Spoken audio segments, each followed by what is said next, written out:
filosofía y ciencias de la complejidad. El tema que nos convoca hoy se titula Análisis descriptivo de la concepción geométrica del espacio en Platón, Descartes y Einstein. Va a exponer, la ponencia principal está a cargo de Ignacio León, que es de filosofía, acá de la universidad, y va a estar precedida de una introducción a cargo de Pedro Tapia León, el licenciado en Letras de la Universidad Diego Portales. Posteriormente va a exponer el profesor aquí a mi izquierda, Carlos Fiatli. Muchas gracias por su asistencia y paso la palabra a Pedro Tapia León.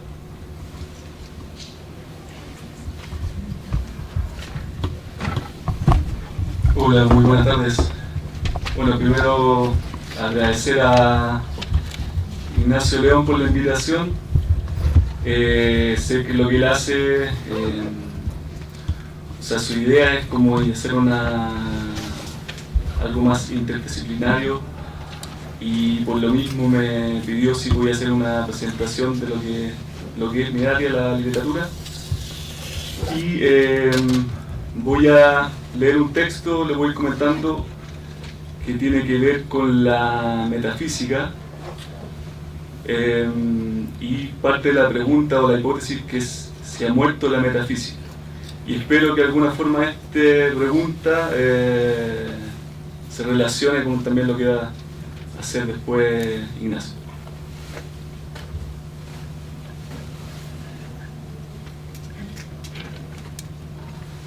Entonces, intentaré responder esta posible hipótesis desde la literatura, enfocándome en la poesía. Apoyaré mis reflexiones desde la lectura de los escritores y críticos literarios Gastón Bachelard y su texto La poética del espacio, Maurice Blanchot con el espacio literario, además de Roger Calvat con su emblemático libro titulado Piedras. Así, en resumen, estos son fenomenólogos franceses y Calvat es un sociólogo y poeta francés también. Pienso que esta es una pregunta contingente, ya que en la actualidad la evolución de las concepciones lingüísticas, filosóficas y científicas proponen una perspectiva menos enigmática y consecuentemente objetiva y racionalista, encargándose de desmentir todo lo que se pueda considerar misterioso o sagrado. En dicho sentido, más que una muerte de la metafísica, yo pienso en una transformación que tiene este proceso de conocimiento. Lo metafísico no muere, es más, persiste de forma perdurable, habita en otro estado, evoluciona. También pienso que hoy día es necesaria la revalorización y la relectura de la metafísica, ya que el transcurso metafísico implica un esfuerzo, un sacrificio, pero a su vez es una vía, para mí por lo menos, verdadera y profunda. Lo metafísico tiene que ver con lo que se considera o compone lo sagrado, también lo esencial, lo originario, lo que está más allá, dentro de las definiciones. Las culturas ancestrales pensaban, por ejemplo, que los elementos naturales como el árbol, el cielo, el agua son partes sagradas, son considerados sagrados. Y para llevarlo más allá, también está la individualidad, es sagrada, está compuesta de su propia y única esencia.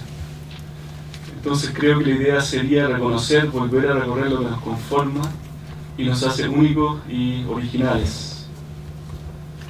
Y esto debe ser perdurar en el tiempo. ¿Se escucha bien? ¿Sí? Sí. Sí. Ahora, adentrándome a lo que es Maurice Blanchot, voy a hacer la lectura de un mito que él utiliza para reflexionar y representar lo que es el origen y el misterio en la poesía. Es el mito de Orfeo.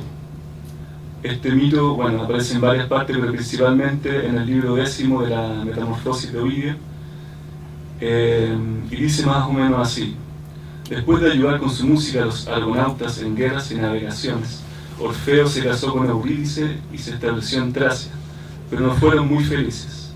Eurídice fue mordida por una serpiente encantada. Orfeo tuvo la osadía de descender al Hades para implorar a las divinidades infernales el regreso de su amada. La llegada de su música y de su canto hechizó a los guardianes del reino de las sombras, quienes no pudieron negarle la gracia que solicitaba. Una sola condición le fue impuesta: Eurídice puede regresar con él al mundo superior solo si Orfeo no vuelve su cabeza para mirarla hasta que ella esté a salvo bajo la luz del sol.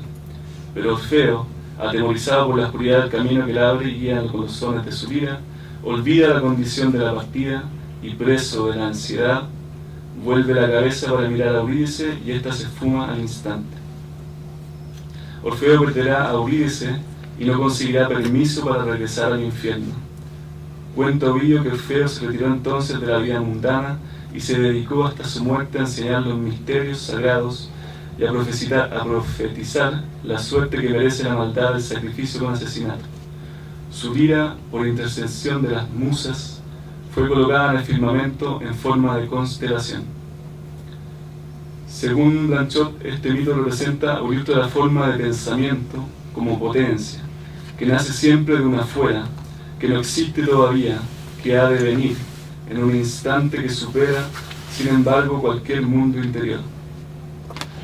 Blanchot también dice que en el principio del ser no se halla la plenitud, sino la ruina, la vida mortal, extrañamente preservada de la culpa.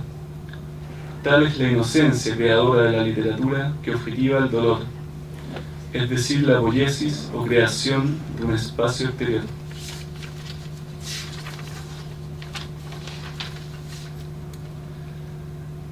Sigue la reflexión Blanchot en cuanto a la tarea de lo que sería las personas dedicadas al estudio del conocimiento, filósofo, humanista, y dice que hay una necesidad de rescatar el pasado, y de alguna forma esto también se relaciona con lo metafísico. La tarea filosófica contemporánea se compromete con el pasado, con los restos de sus huellas y de sus valores, integra su significado en una tradición y nuestro presente en esta última. Pero esta mirada hacia atrás, como la mirada de Orfeo, no tiene otro objeto sino la oscuridad del tú. Todo acto de comprensión filosófica es así un acto de habla o una construcción estética a través de los cuales quisiéramos devolver al presente de la vida el enigma que nos retiene en una fascinada mirada sobre el pasado. Después introduce la idea del ídolo, que es un símbolo para el poeta metafísico y para variados filósofos, entre ellos Nietzsche.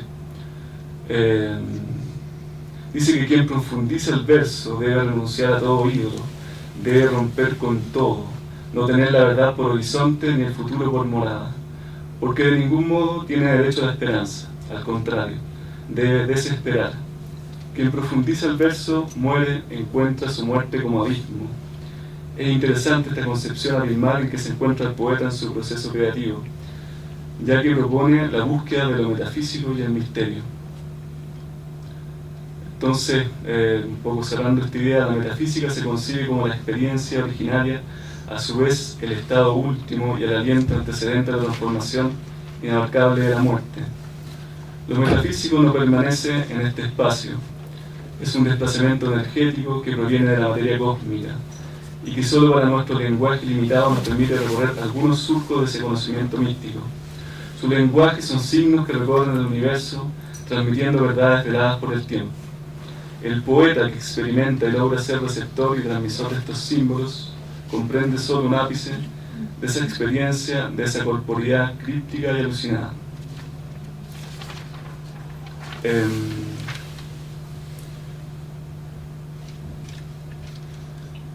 Y también, un poco de modo de conclusión, no es posible para mí o para otros autores también pensar al hombre sin asociarlo al impulso metafísico, por más que el lenguaje avance y evolucione, logre además de agregar la mayor cantidad de mitos sobre el ser humano, el gran misterio sagrado de la vida permanece intocable, intangible para el razonamiento y la objetividad.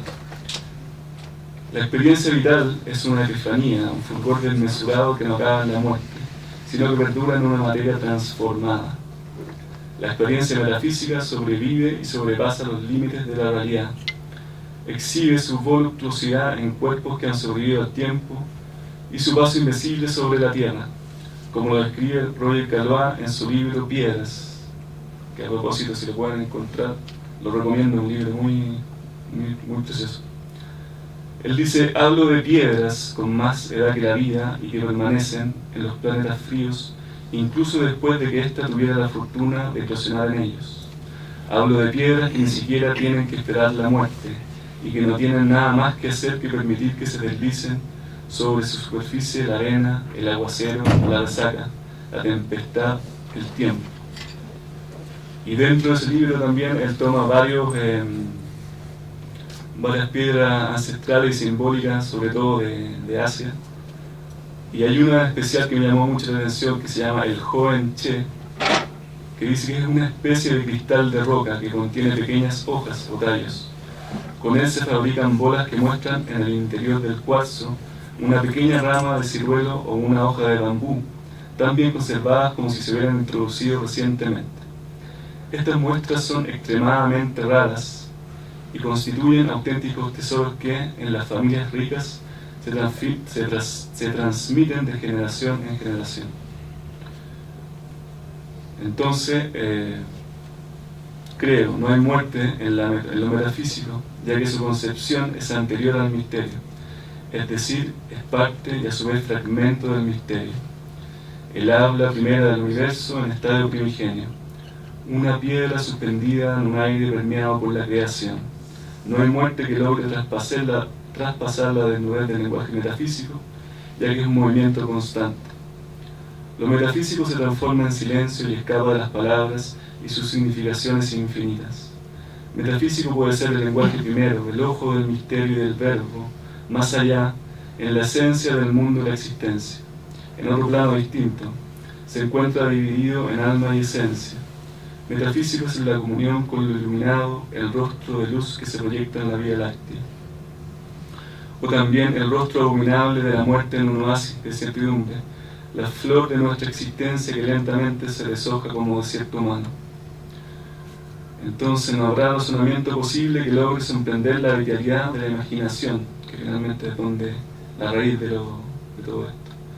Esas puertas infinitas de la imagen y sus llaves secretas. No hay razonamiento capaz de silenciar lo que se esconde en nuestras manos, de resolver en sus variadas búsquedas el sentido de la existencia. La pulsión metafísica siempre indaga más allá de esas señales lingüísticas, siempre profundiza en el dinamismo del misterio, transforma la geometría del universo, restablece, destruye y construye en una piedra de la ruina. La muerte no contiene lo metafísico, es un traspaso del cuerpo fecundo, constituye un abrazo con lo caótico, perdura en su desnudo silencio, su transcurso de murmullo en lo insólito, lo extraordinario. El cuerpo metafísico se sostiene en su ingravidez, que a su vez cincela el cuerpo posterior de la muerte, rompe la estructura, el llamado, es fuego perdurable, piedra translúcida en el Hades, mensaje de múltiples existencias, perduradas en un pulso sagrado. Eso sería. Muchas gracias.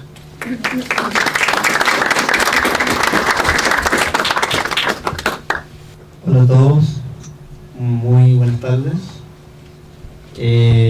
Luego de esta introducción, que le agradezco mucho a Pedro Tapia, quiero recordar que este es el seminario de filosofía y física, no es solo filosofía y física, sino que también es el afán holístico de formar una interdisciplina. Eso como nota, a pie de página. Pero ahora vamos a ir más a lo técnico, por decirlo de alguna manera, y vamos a tratar de unificar dentro de lo posible, que es bastante difícil en realidad, estas dos aguas que son la filosofía y la física. Partiremos, como dice el programa, viendo a Platón, después miraremos un poco a Descartes, para después finalmente dejaré la tarea más difícil al profesor Carlos, que se encargue de nuestro querido amigo Einstein. Y bueno, en general, bueno, si no viene con esa idea, lo que él quiera en realidad. Sabiduría que él tiene de sobra. Entonces tenemos que vamos a partir con Platón, Pero ¿en qué punto se unen estos tres autores? No están elegidos al azar, puesto que estos tres tuvieron una influencia muy potente en lo que se llama la concepción del espacio geométrico o la geometrización del espacio. Ambos a su manera, obviamente. De esta manera vamos a partir con Platón y les quiero mostrar una pequeña animación. Vamos a ver si funciona.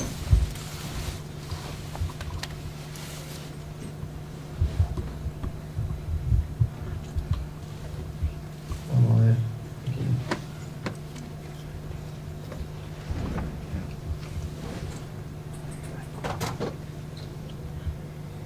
Bien. Como muchos saben, Platón genera todo el espacio físico a partir de triángulos, pero muy pocos saben de qué manera él se imagina esta construcción. Así que me pareció adecuado, digamos, con esto, partir haciendo gráfica cuál es la manera en que Platón hace esta construcción del mundo. Para Platón, el mundo está completamente lleno y no hay espacios vacíos, y está lleno de corpúsculos. Estos corpúsculos están conformados por triángulos. ¿Por qué triángulos? Porque para Platón el triángulo está en la dimensión de la ciencia exacta, y no de la mera opinión, de tal manera que se puede acceder a lo inteligible, es decir, lo que capta en la inteligencia, y no solamente lo que sienten los sentidos. Es así que Platón, cuando se imagina construyendo el universo, por decirlo así, o el cosmos platónico, plantea un demiurgo. Demiurgo es el análogo al dios platónico, que es un artesano que es capaz de, mediante el modelo del mundo de las ideas, generar todo lo que es un cosmos. Así, el demiurgo, Platón, pensaría análogamente a la inteligencia matemática humana y buscaría partir de lo más simple. ¿Qué es lo más simple? ¿Qué es la figura, el polígono más simple para una inteligencia humana? Un triángulo. ¿Por qué? Porque no se puede hacer un objeto con menos lados, digamos, que sea un polígono, si no sería una recta. Pero para que sea un polígono mínimo tiene que tener 3 lados. Ahora bien, el triángulo a su vez puede ser más simplificado aún. ¿Cómo? Dirán ustedes. Dividémoslo por la altura. Si lo partimos por la altura, es decir, a ver, me voy a parar un poco. Si esto, los que saben de matemáticas es obvio, pero los que no saben puede que tengan algún problema. La altura es el ángulo recto que va del vértice del triángulo hasta el segmento opuesto. Entonces, imagínense que se dibuja este segmento, que es un ángulo recto, y se forman dos triángulos rectángulos. De esta manera, podemos decir que todo triángulo está compuesto por 2 triángulos rectángulos. De tal manera que el triángulo más simple de los simples es el triángulo rectángulo. Y eso, Platón es justamente lo que rescata. Platón no se queda con cualquier triángulo. Ah, bueno, sí. Gracias. Pero ahí el pulso es más allá.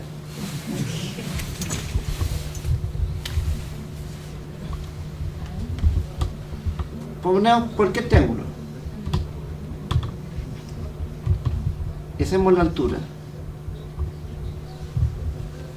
Esa es la altura. Que nos queda un triángulo acá y un triángulo acá. Pero ¿cuál es lo que tienen en común? Que ambos son triángulos rectángulos. De esta manera, ¿cuál es el triángulo más simple? ¿Cuál es el polígono más simple? ¿Y cuál es la idea matemática más simple, geométrica que puede pensarse según Platón? Un triángulo rectángulo. Ahora bien, obviamente Platón tiene un afán estético impresionante, y eso es lo que yo quiero llamar la atención, porque los físicos han olvidado un poco de eso. Y va a decir, yo quiero los mejores, no quiero solamente los más simples, sino que quiero los más bellos. ¿Y cuál va a ser los más bellos? Los que tengan la proporción más bella. Entonces la proporción más bella para Platón va a ser un triángulo rectángulo que sea isósceles. Ese va a ser uno de sus triángulos favoritos, por decir así. Y después va a elegir otro triángulo favorito, que es la mitad. No lo voy a dibujar porque está ahí. Es la mitad del triángulo equilátero. Si dividimos en dos el triángulo equilátero, nos queda 30 grados, 60 grados y 90 grados. O sea, nos queda una escuadra. Y esa proporción es la que elige como proporción sagrada, por decir así. O sea, por proporción bella, proporción estética. Bien, ¿por qué hago esta explicación? Porque lo interesante es que con estos dos triangulitos inocentes, Platón va a construir todo el mundo que nosotros vemos. Y por eso que les quería poner esta ponencia. A ver. Veamos. Si tenemos un triángulo equilátero y ponemos otro triángulo equilátero, vemos que es igual, mide las mismas dimensiones, y después lo levantamos y lo colocamos en un punto. Después vamos a hacer lo mismo con el triángulo verde, lo vamos a colocar en el otro lado. Vamos a ver que el mismo triángulo equilátero, está un poquito lenta la animación, pero se ve, por lo menos se alcanza a ver que se están levantando. Y ahí estamos formando, ¿qué estamos formando? Una pirámide, como dijeron por ahí. Una pirámide del tetraedro. El conocido tetraedro está formado por 4 triángulos equiláteros. Bien. Con esto ya es suficiente para lo que yo me interesa mostrar, que es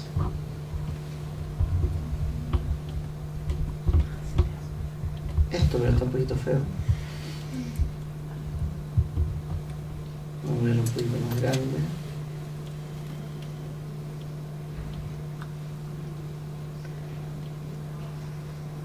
Vamos a ponerlo más grande todavía. No, me pasé.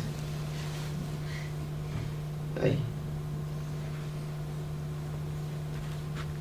Bien. Entonces, ahora, además del tetraedro, que es una de las figuras platónicas que construyó a partir de sus triángulos rectángulos, podemos construir 5 figuras más Con el triángulo, rectángulo, isósceles, ¿qué figura podemos construir con el que tenemos ahí? Con el triángulo, rectángulo, isósceles podemos generar un cuadrado. Y si generamos un cuadrado y tenemos 6 cuadrados, podemos juntar las caras y formar un cubo. Bien, ese cubo va a ser representado por Platón como el corpúsculo de tierra. El tetraedro va a ser el corpúsculo de fuego. El octaedro va a ser también triángulo equilátero, pero van a ser 8 triángulos equiláteros y van a representar el corpúsculo de aire. Y el icosaedro va a representar el corpúsculo de agua. Ahora, la gracia de estos corpúsculos es que matemáticamente Pitágoras, en el contexto de la geometría euclidiana de su época, se había demostrado que no podían haber más poliedros regulares que 5. De tal manera que los 5 elementos coincidían con los 4 elementos terrestres que estaban en el mundo del devenir, y el dodecaedro fue asignado al cosmos por Platón como una figura independiente y que no estaba en el devenir. La palabra de devenir viene de transformación y de cambio, de las cosas que son de una manera y que después pasan a ser de otra manera. Lógicamente, en la práctica, por ejemplo, cuando quemamos un fósforo, una fogata, transformamos la madera, la tierra, en humo y en fuego.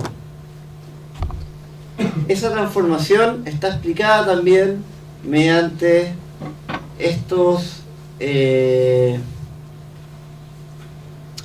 mediante estos poliedros regulares. ¿Por qué? Porque, por ejemplo, cuando tenemos un octaedro, lo partimos por 2, podemos generar 2 tetraedros. Es decir, podemos partir de una partícula de aire, podemos generar 2 partículas de fuego. Y de un icosaedro podemos generar 2 partículas de aire con una partícula de fuego. Lo importante no es exactamente cómo se pueden transformar, porque efectivamente esto ya la física ha evolucionado en estos tiempos, sino que lo importante es que daba cuenta del devenir. Su teoría era completa. El devenir era un problema que todo físico de la época debía resolver. Y Platón lo logra. Vamos a ir viendo, eso sí, lentamente, paso a paso, los aspectos generales de la teoría de Platón. Platón tiene una geometría platónica, que es bien peculiar, que se divide en geometría filosófica o ideal, o bien la geometría popular o sensible. ¿Qué significa esto? Que para Platón la geometría puede ser exacta, es decir, puede significar, por ejemplo, el teorema de Pitágoras, que no tiene ningún error, porque está funcionando al nivel de la inteligencia, está funcionando al nivel del entendimiento, versus a la geometría que sería la sensible, es por ejemplo alguien que se pone a calcular el terreno de un sitio midiéndolo con pasos. Esa geometría práctica puede tener errores. pero la geometría que es intelectual no tiene errores. O sea, yo cuando digo, si hay dos puntos distintos, ¿cuántas rectas pueden pasar?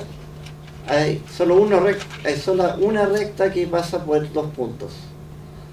Y bueno, y los 5 postulados de Euclides también son axiomáticos. Es decir, no pueden fallar. Después tenemos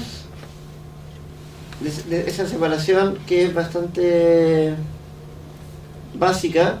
Se entiende por qué Platón difiere de los niveles de conocimiento. Una cosa es calcular mediante la inteligencia, mediante la ciencia, que es capaz de captar las ideas. Las ideas es todo aquello que va más allá de lo sensible. Las ideas es en lo universal, pero que no significa una inducción de lo universal, sino un recuerdo concomitante del universal. Es decir, por ejemplo, que las paralelas no se cruzan es algo que nosotros tenemos por nuestra capacidad de inteligir, pero no es una abstracción de la realidad sensible. Eso es una gran disputa que hay, polémica con Aristóteles, por lo que no me voy a entrar en esa polémica a ciencia cierta, pero solamente quiero dejar planteado esa idea de que en el fondo se puede pensar en una matemática captable por la razón, meramente por la razón, o bien una matemática que es abstraíble desde la experiencia. Con respecto a la opinión sería simplemente una creencia. Y la opinión, ¿por qué una creencia? Porque se basa en lo sensible. No se basa en estas ideas que nosotros podemos captar mediante el intelecto. Y por eso pueden estar sujetas a error. Después, con respecto a los poliedros, voy a descapurarme un poco. También se ven varios aspectos que son matemáticos dialécticos en el postulado del espacio geométrico de Platón. ¿Por qué es un postulado? Porque él está suponiendo que está lleno todo de corpúsculos. Él está negando la posibilidad de que haya un espacio vacío. Por lo tanto, es una hipótesis de Platón. Esta hipótesis de Platón, ¿en qué la basa? La basa, ya dijimos, en la construcción de sus triángulos bellos, pero también en muchos argumentos que son de tipo estéticos. Para Platón la estética es fundamental, porque la estética está a nivel de la filosofía. La filosofía, si bien recordamos, es la encargada de ver las ideas trascendentales, que son la idea de la verdad, la idea del bien y la idea de la belleza.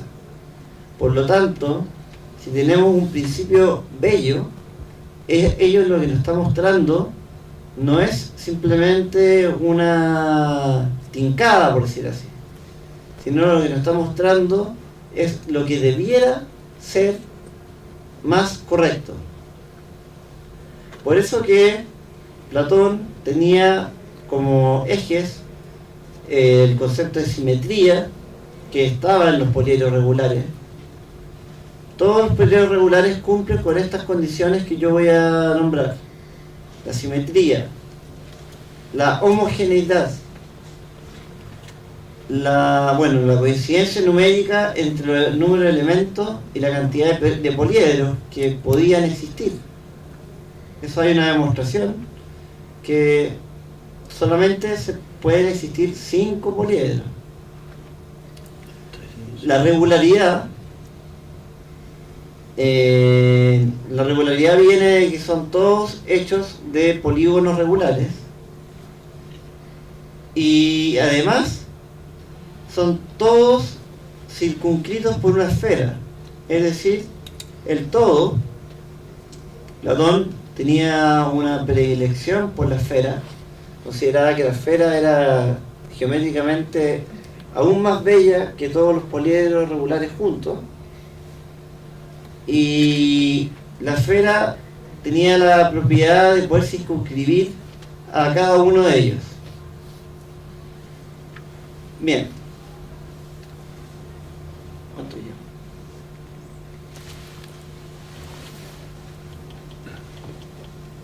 Ya.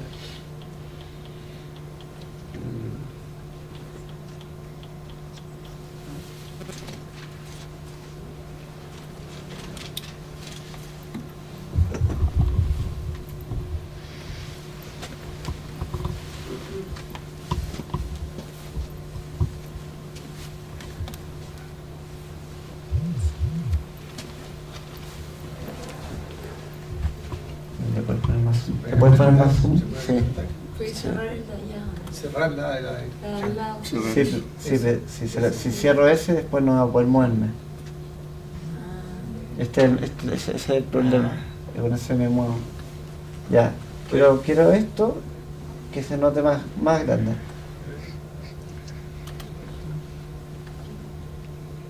Ahí. ¿Por ahí? Por ahí. Ahora apunta.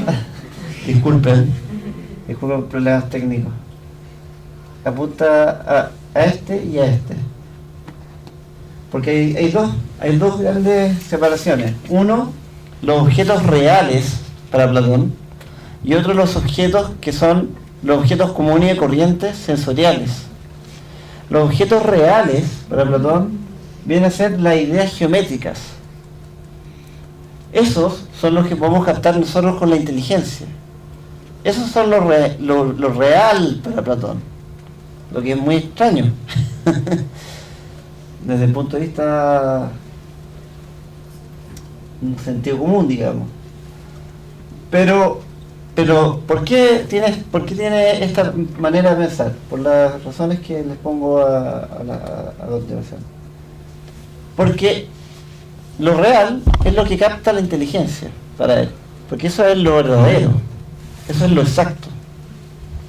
Además, pueden ser con ocasión de los sentidos, pero siempre se van a justificar en la inteligencia. O sea, por ejemplo, si yo veo esa pizarra al frente, yo puedo decir, esa pizarra es rectangular. Pero ¿por qué yo puedo decir que esa pizarra es rectangular si en realidad esa pizarra no es rectangular? O cualquier cosa, el parlante de allá yo puedo decir que es un paralelepípedo. Pero ¿por qué puedo decir que es un paralelepípedo si en verdad no es un paralelepípedo? Uno tiende a idealizar los objetos concretos de manera tal que sean simples geométricamente. Esa manera de pensar nos lleva a decir que lo real está en nosotros, o más que está en nosotros, es captable por nosotros. Bien. Entonces tenemos que todas estas ideas son llamadas por Platón ideas, pero que en Plotino, que es un continuador de Platón, estas ideas en realidad no solo son llamadas ideas, sino que son llamadas obras o creadas por la existencia de la inteligencia de Dios. Es decir, nosotros podemos captar estas ideas gracias a que existen en la mente divina. En el fondo sería un contacto con la mente divina que nos hace posible entender los objetos naturales de manera geométrica.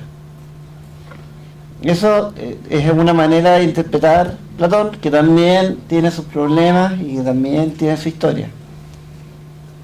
Bien. Ahora vamos a ver los objetos más rústicos, los objetos concretos y sensibles. ¿Me dejan leer lo que sale?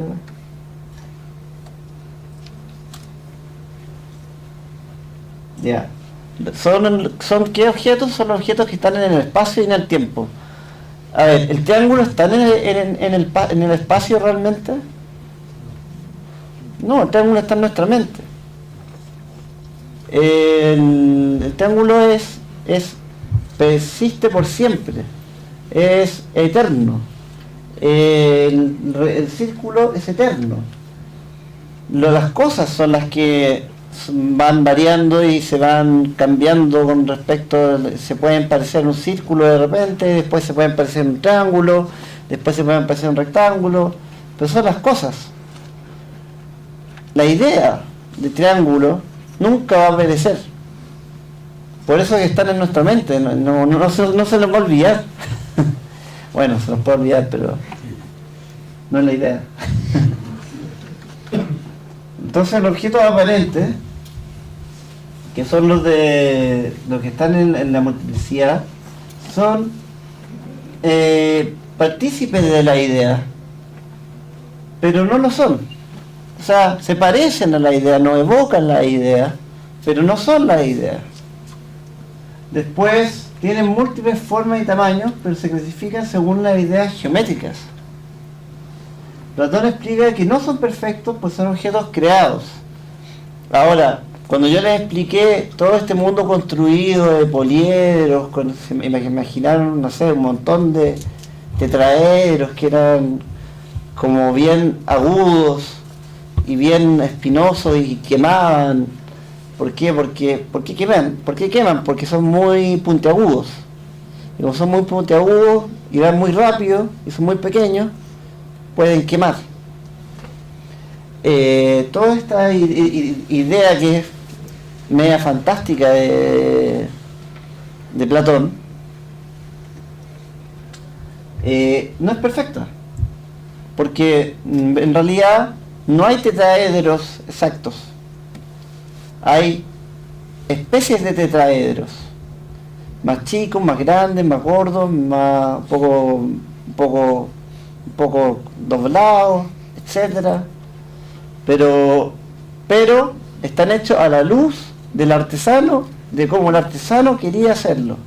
En el artesano, en la mente del artesano, están hechos perfectos. Es una analogía como por ejemplo con cualquier artesano que quiere hacer una pintura.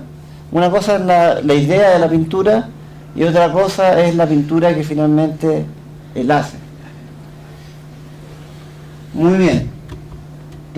En el caso de la materia concreta solo se nos aparece, es decir, vemos cómo nos afecta a nosotros lo que es. Sus propiedades pueden inferirse, pero no observarse. Y la materia nunca deja de ser ni en el espacio ni en el tiempo, así solo se transforma para Platón y solo cambia de estructura geométrica. Esto es muy importante porque así el ser se mantiene, nunca deja de ser, pero el devenir también existe. Entonces explica el devenir y explica la paradoja de Parménides, que lo que es y tiene que seguir siendo para siempre. Y así la materia sigue siendo, pero lo que cambia es su forma geométrica. Ya. Muy bien con respecto a Platón. Ahora vamos a ver Descartes.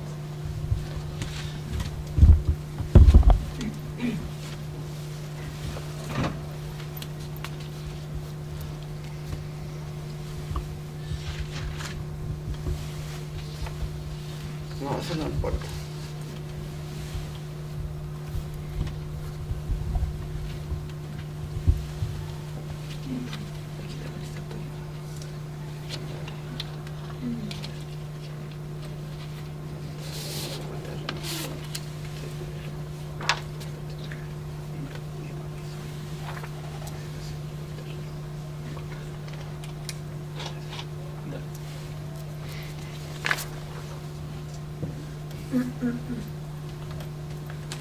Ya voy a tratar de apurarme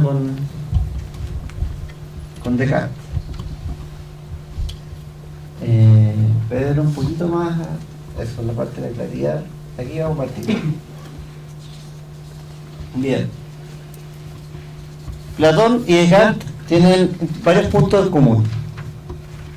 El primero es que para Descartes también existe la materia extensa, que significa que no hay posibilidad niega la posibilidad de vacío y está todo lleno de corpúsculos. Bien, entonces, y además, él considera que la única ciencia realmente exacta son las matemáticas y la geometría, o sea, la aritmética y la geometría. De esta manera, va a creer que la física tiene que sustentarse en la geometría. De esta manera, tenemos que la claridad y las ideas más distintas y más claras están en la geometría.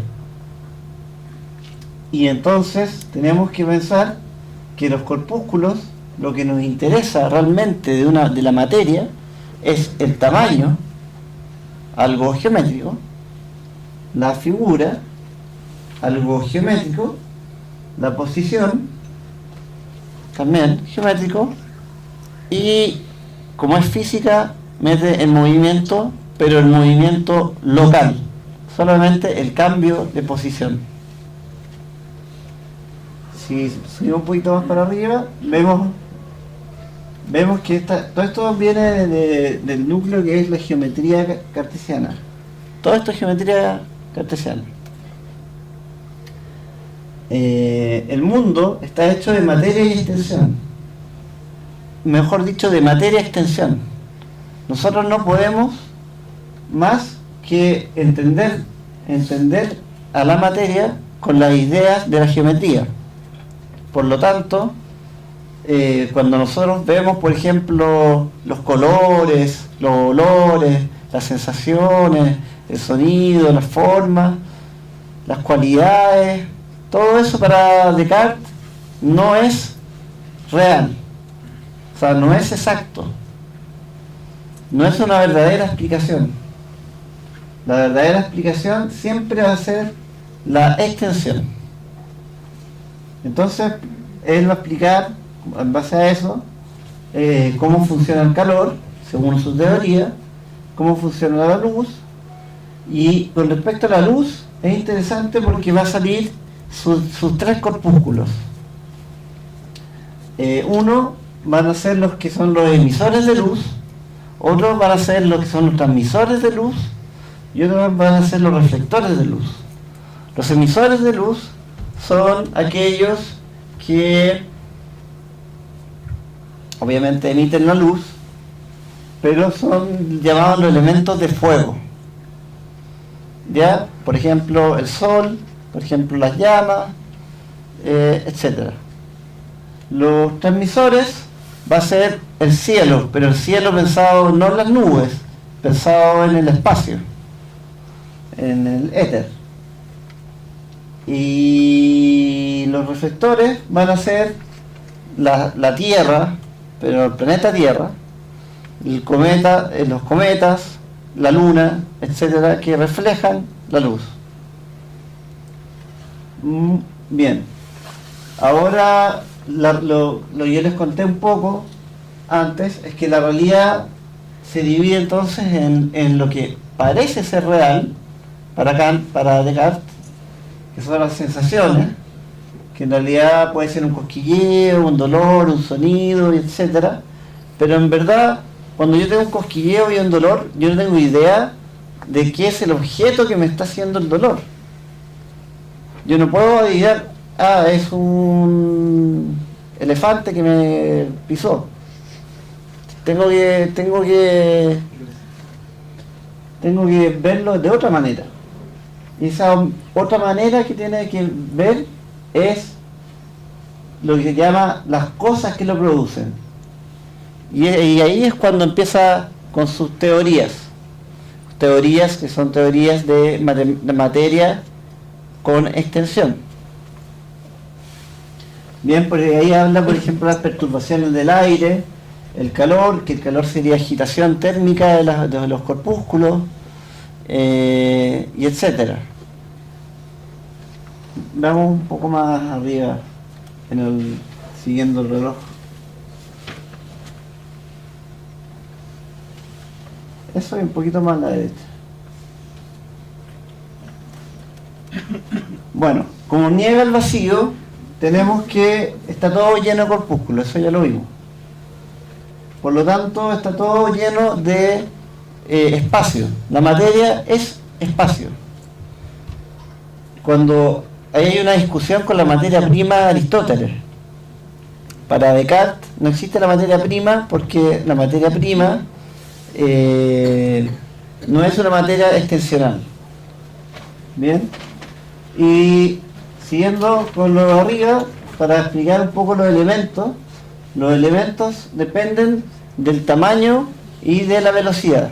Mientras más rápido se muevan, más daño provocan. Por ejemplo, los elementos de fuego son muy rápidos y tienen un tamaño muy pequeño, por lo cual no se pueden ver a simple vista. El aire también tiene un tamaño pequeño y se mueve rápido, pero no lo suficientemente rápido como para hacernos daño, salvo que haya un viento de 90 km por hora.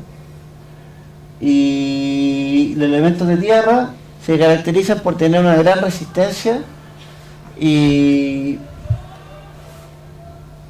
estar bien firmes, digamos, bien como conjuntos difíciles de separar. Sigamos la vuelta.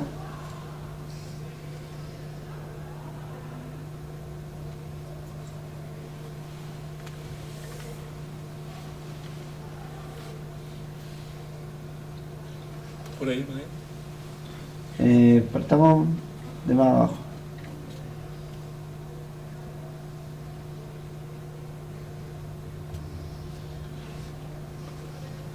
Eso, de ahí.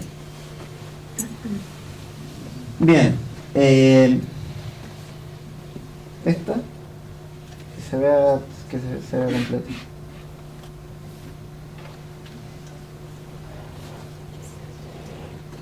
Sería bueno que se manejara así nomás, pero... Bueno, el calor y la luz están geometrizadas, pero ¿cómo? Eso es lo que vamos a ver ahora. Ve a la derecha. ¿Por qué? Porque la luz depende de las propiedades geométricas. Ya vimos que dependen de los objetos. Están los emisores, los transmisores y los reflectores. También dependen del movimiento local. O sea, según la velocidad que tengan, van a ser, para ser exacto, según la cantidad de movimiento que tengan, va a ser la fuerza con que destruye o no la geometría a los cuerpos. Y el calor es proporcional a la violencia del movimiento. Bien, otro punto importante de Descartes es que él niega las cualidades y reduce el movimiento, que antiguamente era considerado como cambio, es decir, hay cambio sustancial, hay cambio por alteración y hay cambio por respecto a la cantidad, y lo reduce todo a movimiento local. O sea, según él, todo se puede explicar con movimiento local. Esto es súper debatible y súper cuestionable. Yo creo que el profesor Finley se va a encargar de eso. Si alcanzo. ¿Cuánto queda? 4 minutos. 1 minuto. Es una pistola, ¿no? Ya, vamos a apurarnos para que el profesor Finley alcance. Para decir un poco.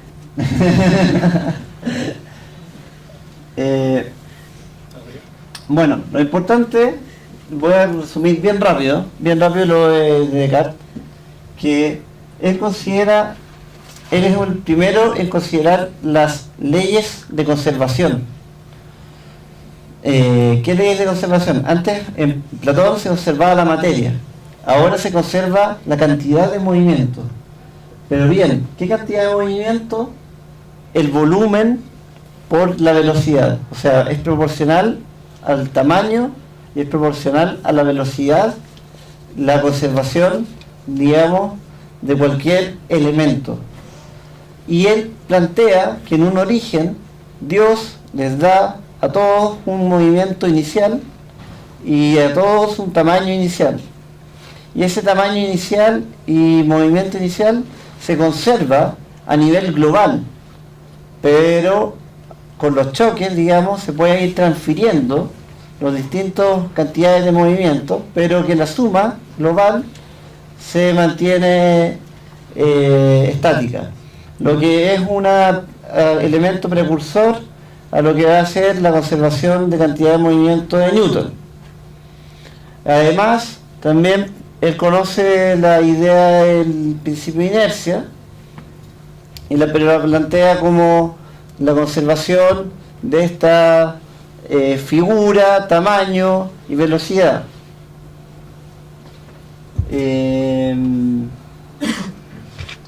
A ver, si avanzamos un poquito.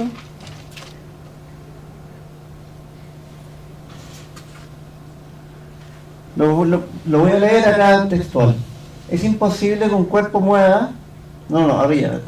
Las reglas metafísicas.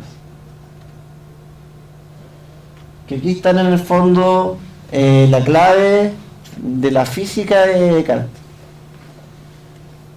Cada parte o corpúsculo de la materia individual permanece en el mismo estado salvo que las demás lo obliguen a cambiar.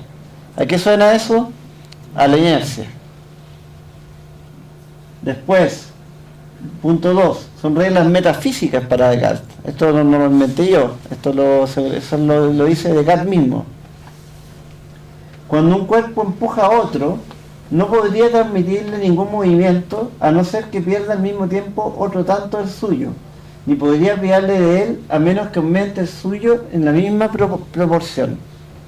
En el fondo es como la acción y la pasión. Lo que actúa tiene que padecer el otro, y si padece el otro tiene que actuar el otro, y se tiene que conservar. Y además tiene que ver con la conservación de la cantidad de movimiento.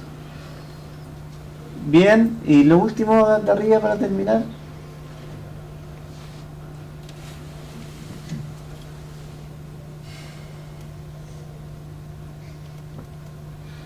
Ahí está. El modelo dice que la materia se parece como si se extendiera en el infinito. Aunque no se extendiera, que no sea en el infinito, parece como si fuera en el infinito, sin vacíos. La extensión es lo único conocible, sin formas ni cualidades. Él está en contra de Aristóteles, completamente. ¿Por qué? Porque Aristóteles incluye las sensaciones, y las sensaciones son lo que para él son apariencias. Por eso que él dice, no, solamente nos podemos quedar con la geometría. Después, la materia es lo que ocupa espacio. Esa es la definición. Nada más que eso. No tenemos idea cómo es. Puede que sea roja, multicolor, caliente, fría. No tenemos idea. Lo único que sabemos es que ocupa el espacio. Y además que la materia fue dividida en tamaño y velocidades iniciales, como les conté en el comienzo. Bueno, eso sería todo. Me alargué un poco, disculpen.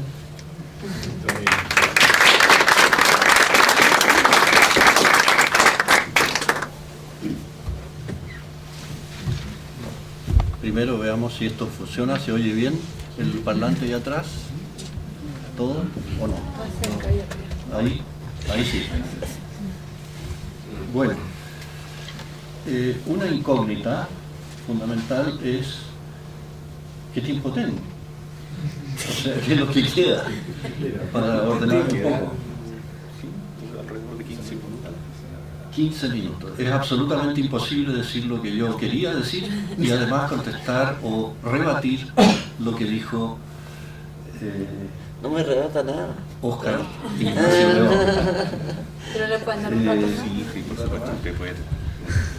Además querían que hablara algo de Einstein. Yo no sé, habrá preguntas y respuestas quizás cuando uno entra en más empatía con el otro se puede tener mayor éxito en la comunicación de las cosas de estos temas que interesan a todos los que están aquí de una manera mejor. Ahora, la impresión que me dio lo que expuso Ignacio me generó la pregunta de qué es lo que nos estamos viendo a todos los que estamos aquí, o por qué yo, que soy físico, estoy aquí sentado. O también porque vienen algunos filósofos con los cuales hemos hecho de este tipo de reuniones en el pasado muchas veces. ¿Qué andábamos buscando? ¿Qué necesidades tenemos como seres humanos? Y en particular profesionalmente como físico, que es nuestra pasión. Y no es eso que expuso Ignacio. Lo de Platón o Descartes se puede tomar desde un punto de vista histórico. Hay un aspecto de mística en la vida de Platón y de su manera de pensar. Hay unas intuiciones fundamentales importantes, importantísimas. Ha tenido una gran influencia en la historia de la humanidad y en su pensamiento. Pero cuando vemos el detalle de los triángulos y los poliedros, para entender el mundo físico y lo que nos rodea, en esta necesidad humana de conocer y estar seguro de algo.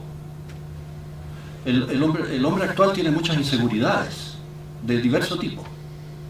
Y yo creo que muchos de los que están aquí buscan cierta seguridad en cuanto a esta pequeña facultad, no muy poderosa, que tenemos los seres humanos, de darnos cuenta de pensar. Yo no voy a decir ninguna de estas cosas en realidad, pero me inspiró Ignacio. Y entonces buscamos seguridad usando nuestras facultades naturales, que es lo natural, y nuestra voluntad para tomar decisiones. Y la humanidad ha tenido la experiencia difícil y dura de este último siglo, pero si vemos la historia para atrás también, de las inseguridades que han desarrollado las cosas políticas o las guerras, por ejemplo, en lo que ahora llega ahí ver la Primera Guerra Mundial es espantoso. Yo lo sabía, pero uno lo vuelve a ver y vuelve a ser cada vez más espantoso. Y entonces, y las otras guerras también. Y además el desarrollo de la ciencia ha generado una inseguridad.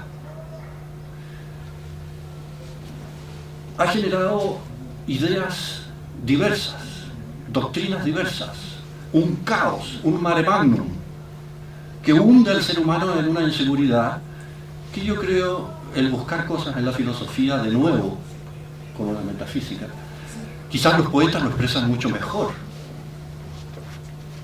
La poesía y otros tipos de cosas de arte tienen la habilidad, hay gente que tiene más o menos esa habilidad, de con poca simbología, con poco lenguaje, darse cuenta de armar algo con ello que gatillee en la mente del otro, en la comunicación, el desarrollo humano en ese sentido, representaciones amplias, o sea, un alto rendimiento. Es característico de la poesía. A veces queda un poco vaga. Las cosas míticas, en el sentido no peyorativo, permiten adentrarse en el misterio. El misterio siempre atrae al hombre porque ahí detrás está el secreto de lo que más nos interesa, Dios. Querámoslo o no, o lo intentamos de otra manera. Y eso es lo que me inspiró lo otro que estaban diciendo aquí. Pero quedó ambas cosas. ¿Qué es lo que me interesa a mí más profesionalmente? ¿En qué puede la filosofía ayudar a la física a avanzar? ¿Y en qué puede la física ayudar a la filosofía a avanzar? Pero rigurosa y exactamente. Claro que está el abrirse al blue yonder, que dicen los gringos. La gente, me interesaba Julio Verne de chico. Cuando estoy muy cansado de ir como topo o de paso a paso en el difícil arte de encontrar la verdad en las ciencias, o en la filosofía o en otras áreas, uno se cansa y entonces se imagina cosas. Y para eso también se usa la poesía. están los sueños, las inspiraciones, las películas, las novelas. Pero aquí yo creo que lo fundamental, cuando uno dice filosofía, física y astrofísica, es eso duro y que está en la realidad concreta, física, en la cual estamos inmersos y que es nuestras primeras facultades de acceso están ahí. No en lo sobrenatural que nos puede revelar un ángel o Dios, aunque eso puede ser utilizado en esa dirección por el mismo Dios, sino en el uso natural de lo que nosotros hacemos. Y eso comienza en los sentidos. Estoy radical y totalmente opuesto a la existencia de un topos Uranus, un mundo arquetípico de ideas abstractas que además son concretas. Lo encuentro en absurdo. No estoy en contra de Platón, admiro mucho a Platón y en muchos sentidos, en el mismo sentido que San Agustín, que influyó mucho en él. Es un hombre que tiene una visión hacia, más dicho en forma algo oscura, en la cosa poética que presentó aquí Pedro, ¿no? A mí me encanta también la poesía, pero en esto del intelecto, la inteligencia, yo no sé qué otras facultades tendrá el ser humano, pero por ahora lo que estoy seguro es que tenemos inteligencia. Mala será, pequeña, pero inteligencia al fin y al cabo. Y la inteligencia es para inteligir. Y lo primero que inteligimos es en la realidad sensible. Y eso sigue siendo seguro. Estas discusiones de detalle más académico entre Platón y Aristóteles, bueno, primero están muy alejadas en el tiempo y tienen una relevancia actual, ciertamente, en muchas de las cosas que se dijeron inspiradora, pero en muchas otras está atrasadísimo. O sea, era un pensamiento cándido, no en las verdades más profundas de Platón o de Aristóteles. Yo estoy más afín hacia Aristóteles. Los científicos son más afines a Aristóteles y Aristóteles más afín a los científicos de hoy. Y muchas de esas cosas surgen, aunque Platón también un poco, concedo eso. Platón tuvo intuiciones fenomenales. Algunos, un colega matemático nuestro,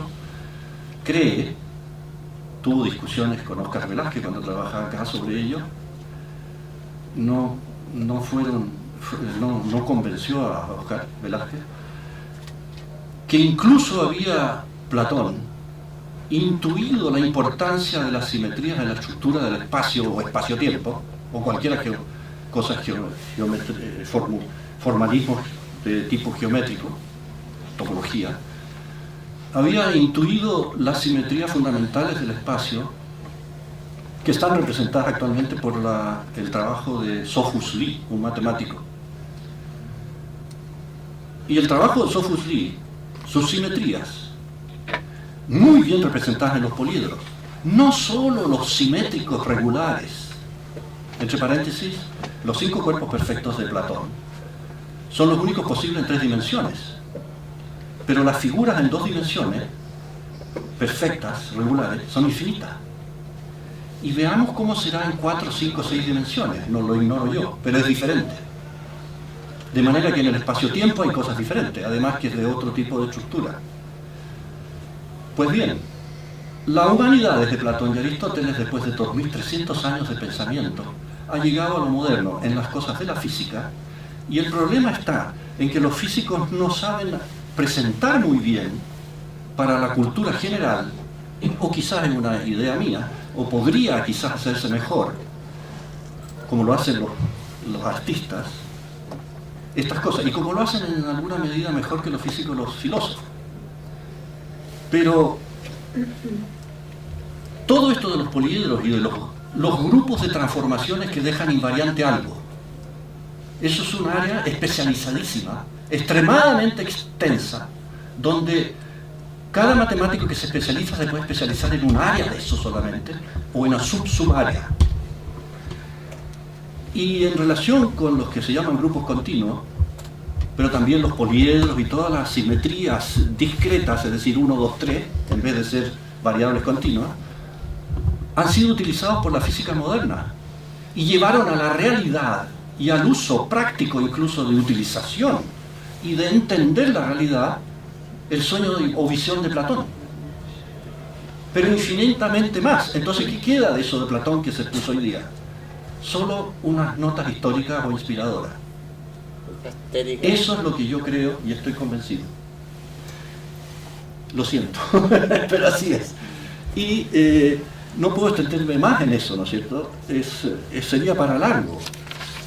Es algo similar en las cosas básicas de Descartes, pero ¿por qué creen ustedes que Descartes lo que más se habla de él es la geometría analítica? Más bien por la intuición básica de Platón y lo que él descubrió. Claro que se exageró tanto que ahora la ciencia adolece de extremado cartesianismo.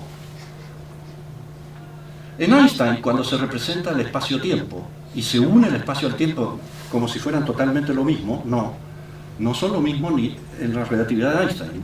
Duración y tiempo es perfectamente diferente de espacialidad y la métrica horizontal, que se podría llamar. Pero están formando una unidad. Es como que la ciencia vuelve a pensar en los objetos, en los entes, como siempre fue, los entes corporales. Esencialmente, tienen una extensión y una duración. Su cantidad es sucesiva y extensa, cosa que incluso Maritain, un filósofo contemporáneo bastante bueno, me lo admiro en muchas cosas y tengo varios libros de él, no tanto en el área política, no ignoro lo que es bastante influyente también en Chile. Él simplemente yerra completamente cuando habla de Einstein, aunque él es uno de los que más se interesaban en la ciencia. Bueno, mejor no sigo en eso, sino que voy a decir, en el intento de aquellas cosas que son posibles síntesis, válidas, viables, no vaguedades o sueños, que pueden servir también para inspirar. ¿Qué ha habido en física y filosofía en los últimos tiempos? Ha habido, pero muy poco. Está incoado. No sé si es como un estado fetal o recién nació todavía. Y eso es lo que adolece todo lo que estamos haciendo en este momento, además de la falta de tiempo. Y entonces ese es el intento de desarrollar. La humanidad tiene otras necesidades, busca, qué sé yo, los sueños, dicen los psicólogos, que lo persistente, lo permanente en Estados Unidos es el signo de McDonald's. Hay una... yo sé que nada sé, eso suena de 10.000 maneras diferentes, yo lo he oído en la literatura, en distintas cosas. Y sin embargo, la mente humana, cuando es humilde y sencilla y se colabora unos con otros, van avanzando. Y tenemos la capacidad. Los científicos hemos dado, tú creías que era, esa impresión, pero no, pobre infeliz que sabe tan poco.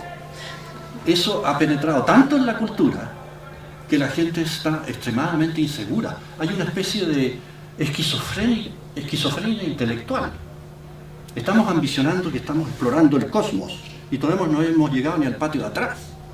Y por otro lado, yo tengo mi verdad, tú tienes mi verdad, yo no sé nada, a lo mejor que sí, que no, que la palabra le gusta el vino. Y eso es lo que hay que responder. A eso hay que responder. A dar seguridad en nuestra mente. Nuestra mente común y corriente de todos los seres humanos es muy capaz. Por ejemplo, voy a hacer un ejemplo, me voy a atrever. ¿Qué saben ustedes de la teoría cuántica relativista de campos? Aquí puede que algunos que sean físicos ya saben algo, que hayan avanzado. En ella hay un estado básico de mínima energía que se llama el vacío. ¿Qué es lo que han descubierto los físicos? Después de 3.300 años, lo que los griegos hablaban y decían caos, y era la palabra que se usaba para espacio, vuelve a ser lo que es hoy en física. Los físicos aún no se han dado cuenta plenamente. En cada lugar, en cada punto del universo hay una fluctuación cuántica caótica. Cuando ustedes dicen campo, la teoría de campo, hay un campo de pasto, se llama césped, hay un campo de árboles, se llama bosque, hay un campo de posibilidad de que pongo algo ahí y hay una acción gravitacional, campo gravitacional. Y así otros campos. Entonces, vamos a lo que iba a decir. ¿Qué es el vacío? Voy a usar analogía. Analogía no en el sentido de metáfora, como se le explica a los niños, cómo vienen los niños al mundo. Que el polen, que la abejita, ya. No en ese sentido, sino en algo fundamental que es previo a lo axiomático y riguroso de la ciencia. La analogía. Los conceptos más generales de la metafísica, en el sentido de ontología tradicional, no la metafísica como se habla del fenómeno ovni o de otras cosas raras que hay actualmente. No, la ontología y en cuanto al conocimiento del ser en cuanto tal, las condiciones generales del ser, y el conocimiento del ser, entonces se hace un análisis de cómo es el pensamiento y el intelecto humano. Eso es la metafísica tradicional. Es metafísica porque Aristóteles, o a donde se encontraron en una casa, puesta detrás en un subterráneo, en una bodega, las obras completas de Aristóteles, no sé si esas eran todas las que había ahí de la antigüedad, y estaba la física y después la física más allá de la física, la metafísica. Entonces yo quiero volver a lo que iba a decir. ¿Qué es el vacío? El vacío para los físicos no se identifica con la nada. Voy a evitar la doble negación del español. El vacío no es nada, es algo. ¿Qué es? Para mí, entre paréntesis, no voy a explicar por qué, es sospechosamente de ser la materia prima a la manera de los físicos de hoy, de Aristóteles. Pero dejemos eso de lado. Resulta que yo les puedo decir a ustedes, y díganme si no me van a entender lo siguiente. Con la mente usual, con que nace cada ser humano, que no tiene algún defecto o una enfermedad, o está en estado de coma o está durmiendo. El vacío es a los cuerpos como el silencio es al sonido, como el negro es a los colores, como el cero es a los números naturales, como el conjunto vacío a los conjuntos. En cada orden de ser, la negación del ser en ese orden. Y para dar un tono más chistoso, como los hoyos del queso suizo son al queso suizo. Si los hoyos del queso suizo nada fueran, en nada se diferenciaría el queso suizo con hoyos del sin hoyos. Es así que es un hecho empírico que que el queso suizo con hoyos se diferencia del queso sin hoyos. Por lo tanto, los hoyos del queso suizo son algo. Como es algo el hoyo del neumático, no es una esfera. Diferencia muy importante en topología. Pero yo no puedo ir a comprar un montón de hoyos neumáticos, así como tampoco un montón de hoyos de queso suizo. Es nada, pero nada relativa. Y esto se extendió. Los antiguos, en alguna medida, filosofía más profunda, más recia. Potencia y acto. Existencia y esencia. Ahí está la esencia. Es nada sin la existencia, principios de ser, no seres, no cosas. Su unión hace los seres compuestos que son delimitados. La esencia delimita, es lo que es. Aquí algunos de ustedes quizás reconozcan que esto es aristotélico tomista o escolástico. No es lo que es, sino lo que es. El es si está siendo. El lo que es lo que puede ser. Y por lo tanto todo ser compuesto es creado. No puede darse el ser ni pasar a la existencia por sí mismo. De hecho, entonces, Dios no tiene partes y tampoco puede tener dentro de él separadamente, como existiendo individualmente cada una de las ideas, lo cual es absurdo. Sí, puede tener, siendo Dios, el ser de todo lo demás. Dios es más todo lo que cada uno de nosotros es que nosotros mismos. Absolutamente. Y no es solo el ser supremo, supera infinitamente todo lo que pueda existir como compuesto de esencia y existencia. Yo no sé qué hay de malo en eso, que se ha puesto desprestigiado. La metafísica ha muerto. No es cierto. Y entonces, serían las ideas si son eternas, o la materia si es eterna, otro Dios que estaría en competencia con el otro Dios. Y por lo tanto cada uno sería delimitado, no es el otro. Y por lo tanto sería compuesto de esencia y existencia. O sea, lo que es y que está siendo. Y su lo que es como una posibilidad. Eso no es Dios.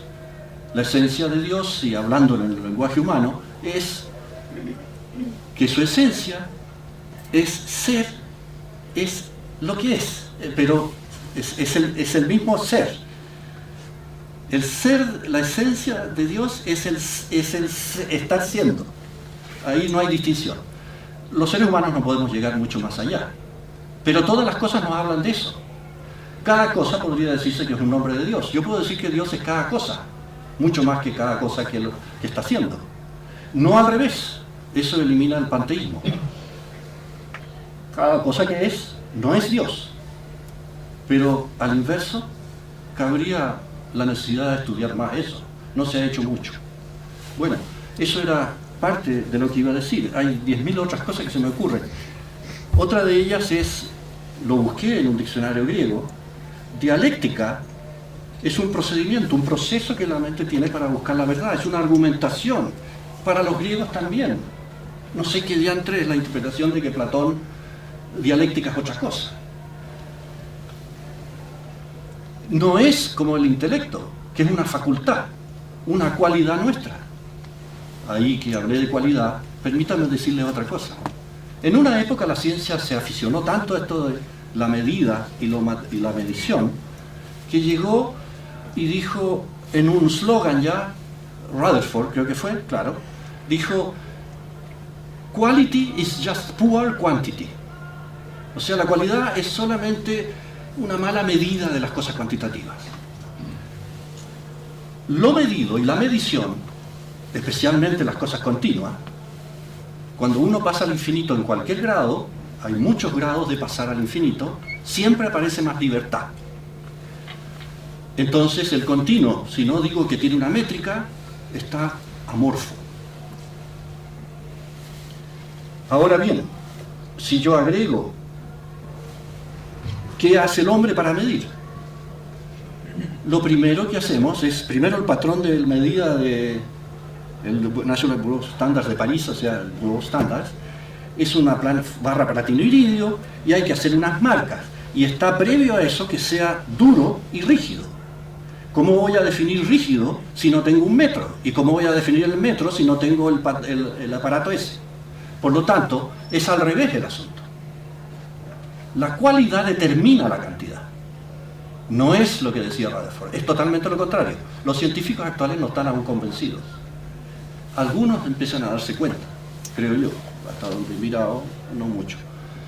Como decía al principio, lo que me interesa es en qué forma pueden colaborar para que se ayude para avanzar más. Uno de los premios Nobel de Física, y voy a terminar con eso porque podría seguir 10.000 cosas más.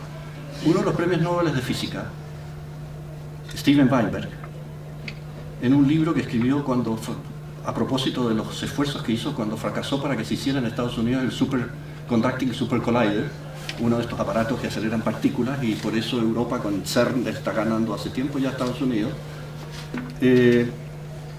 Escribió un libro donde analiza una serie de cosas, y en una parte dice, si viene el filósofo y me ayuda, bienvenido sea, en uno de los capítulos. Pero si viene, por ejemplo, este filósofo, ¿cómo se llama? Bueno, no importa. Se me va el nombre en este momento, que no existe eso, son puras ideas, qué sé yo, es abstracto. Por ejemplo, incluso hay algunos matemáticos, incluso un filósofo que venía diciendo que era de los filósofos realistas, de los cuales yo soy más aficionado o afín a ellos. Era poner... ¿qué es lo que es un electrón? Un colega nuestro, Miguel Kiwi, se levantó y empezó a decir, pero el electrón, no, es un constructo. Ahora bien, yo no sé, eso no es un constructo. Aquí en la quebrada de Jiménez tenemos este universo, todo lo que se derivó del electrón, que se conozca y se reconozca, no va a variar, tendría que cambiar el cosmos. Pero yo iba a citar a este Weinberg, y dice, pero si viene el filósofo y me trata de convencer como si yo fuera un tigre, que toda carne es pasto, está perdido, que se vaya a la punta del cerro. El tigre que está a punto de saltar sobre la presa, traten de convencerlo que toda carne es pasto. Un filósofo ayudando a un físico así no sirve. Y viceversa. Un físico ayudando a un filósofo a meterse en cosas muy de mediciones, de materiales secundarias, digamos, en física hay un montón de cuestiones, de fundamentos y de cosas así, que algunos físicos se preocupan, pero el resto no lo necesita, incluso los desprecian un poco a un grupo de ellos. Bueno, esa es la situación actual. Yo soy partidario de las cosas rigurosas, de la metodología fina, de hacer poesía quizás. No es cierto, los físicos no han sabido hablar de la belleza, pero la mayor parte de las cosas que han desarrollado fue inspirada por la belleza, justamente. Entonces eso también es un poco al revés. No hemos sido capaces de mostrar esa belleza. Quizás ahora se está haciendo un poco más para que la gente se fascine, como se fascina con una obra de Beethoven o otra cosa. O sea, el físico en cuanto artista en las cosas que hace. Bueno, mejor no sigo hablando, porque si no me van a echar de mí. Eso es todo.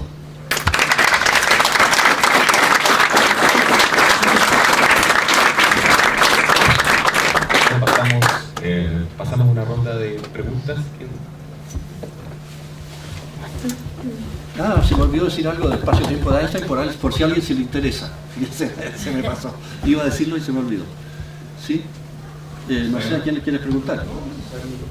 Sí, o sea, más que una pregunta, un comentario, porque usted hablaba de la relación que podía existir entre filosofía y ciencia, y esa existe hace mucho tiempo. De hecho, el mismo conocimiento de la cuántica y de la relatividad no se habría podido producir si no era por la crítica a la mecánica clásica de, no sé, de Mach o de otros físicos, porque a principios del siglo XX hubo relación entre física y ciencia, que ahora sigue existiendo, pero era de físicos que se interesaron mucho en la fundamentación del conocimiento científico, de físicos, químicos. Biólogos llegaron más tarde, y bueno, incluso sociólogos y ese tipo de cosas. Se generaron incluso un movimiento, una concepción científica del mundo que trató de buscar una unidad de la ciencia, y llegaron otros que lo criticaron, y todavía se sigue haciendo mucha filosofía de la ciencia que le ha ayudado a la ciencia a progresar. Tal vez la ciencia no se da cuenta, los científicos que están en el laboratorio no se dan cuenta. Hay algunos científicos como yo y otros que yo veo por acá que sí se dan cuenta. Y era uno de los puntos de que yo iba a mencionar como al principio. La filosofía, y también lo mencioné en la otra reunión que tuvimos, la otra sesión. La filosofía y la ciencia, y la física especialmente, pero la ciencia en general, se han influido a través de toda la historia, notoriamente. Se tiende a olvidar ese hecho, notoriamente. De hecho, algunos de los más grandes físicos de la física cuántica, por ejemplo, Heisenberg y Schrödinger, eran bastante especialistas en filosofía griega y influyó en lo que desarrollaron.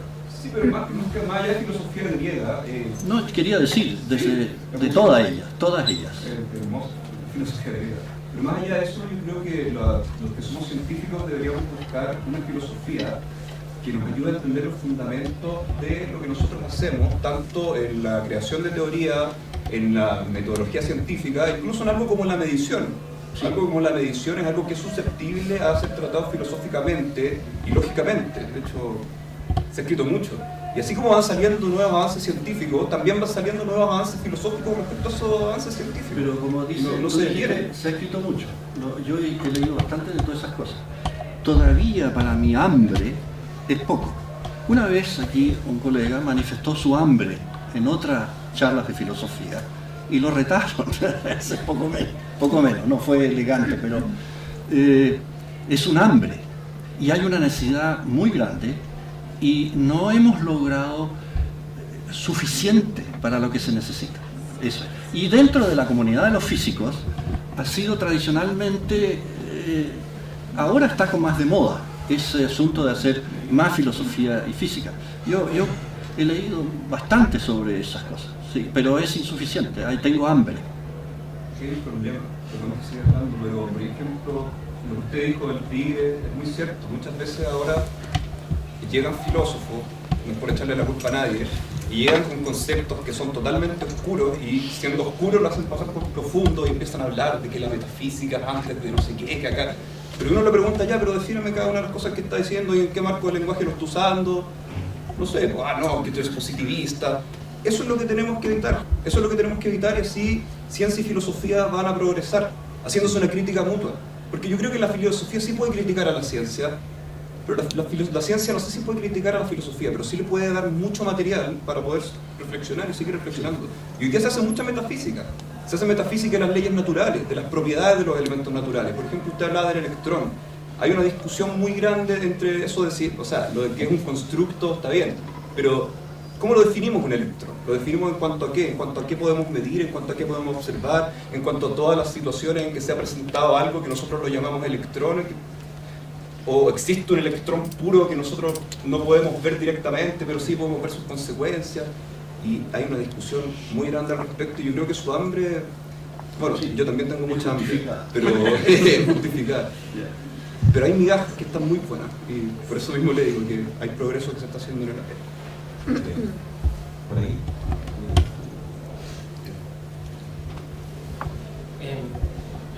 Sí, claro. Tal vez esta pregunta sirve para aprovechar lo que le faltaba decir sobre el espacio-tiempo en Einstein. ¿Sí? Y tiene que ver que hay un lazo entre física y filosofía, que es como que se da una vuelta para llegar a este lazo, que es a través de la matemática. Y que... Sí, parcial. Sí, es parcial, no, pero es una posibilidad. Y aquí yo lo veo como a partir de los fundamentos matemáticos de Einstein, que están principalmente en Riemann, ¿no? Sí, yo. Sí, bueno, pero, qué sé yo. la cuestión es que a partir de Riemann, que él cuando presenta su conferencia sobre geometría, él dice, bueno, aquí pueden haber muchas consecuencias para la física, pero yo hasta aquí llego, ¿no? Después se va a ver. Y ese relevo lo toman no solamente los físicos, sino también algunos filósofos que ocupan los conceptos de Riemann en filosofía, como Husserl o Bergson, y por eso como que empieza como a diseminarse las nuevas ideas de Riemann, tanto en los campos físicos como en los campos filosóficos. Algunas veces las cambian bastante, eso sí, Claro. o la interpretan de una manera rara. A veces podría ser válido, otras veces es puro sueño.